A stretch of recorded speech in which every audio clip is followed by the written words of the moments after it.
Imagine being an adult, mature person who have a job and a degree, but still being challenged by a 100-page book.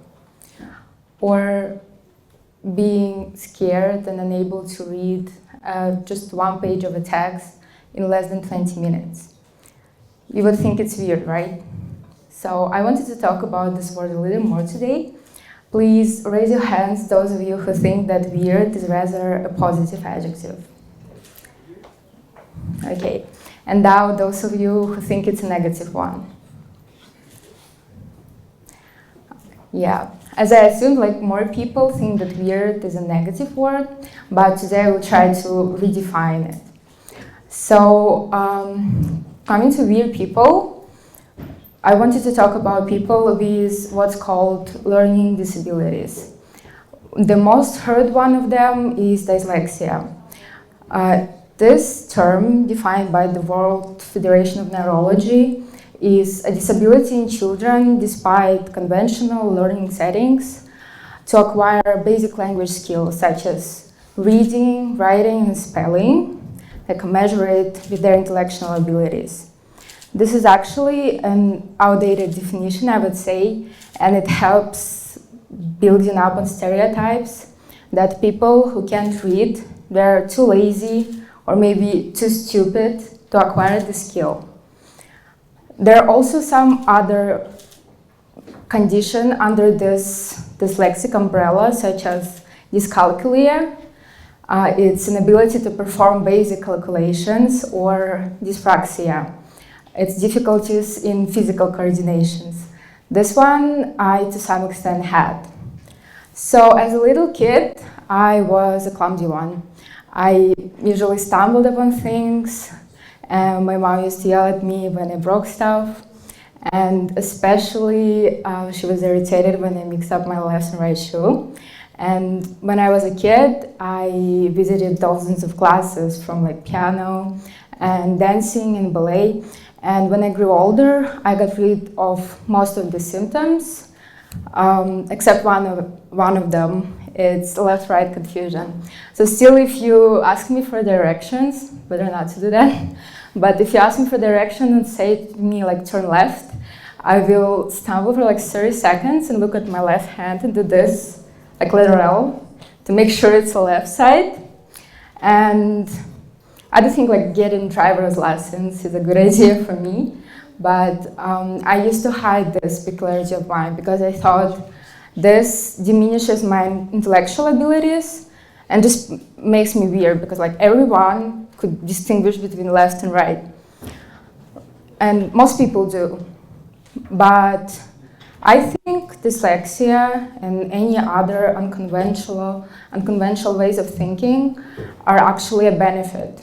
So there are researchers that state that dyslexic people, they have better visual spatial abilities. So they're better in operating these shapes and figures in 3 dimensions. They're also better in divergent thinking. Divergent thinking is when you can switch between concepts really fastly and when you can come up with different solutions almost instantaneously for one problem. And it also can be called creative thinking, which we all think it's a positive thing to have. So I don't want to prove it just by researches, but actually by examples. Who of you know Richard Branson, Steve Jobs, Albert Einstein, Pablo Picasso, Sharon and Keira Knightley? They all have or had dyslexia. Steve Jobs recalls being an outsider as a kid. He usually was called a word-blind odd student and who just don't light up with other peers. Albert Einstein, by his teacher, was called a student that couldn't perform basic arithmetics and who had troubles with world languages, and his teacher saw that nothing good will come out of him. But he himself stated that words or language just don't play any role in his mechanics of thinking. and now their names speak out from themselves. So now let's do some calculations. There are 3 billion people worldwide who in 2021 reported any type of neurological condition. And we actually need to assume how much of them didn't say anything. I didn't. And as we might suppose and intuitively think that the majority construct the normal population, what is actually normal? Is our way of thinking normal, or maybe theirs are?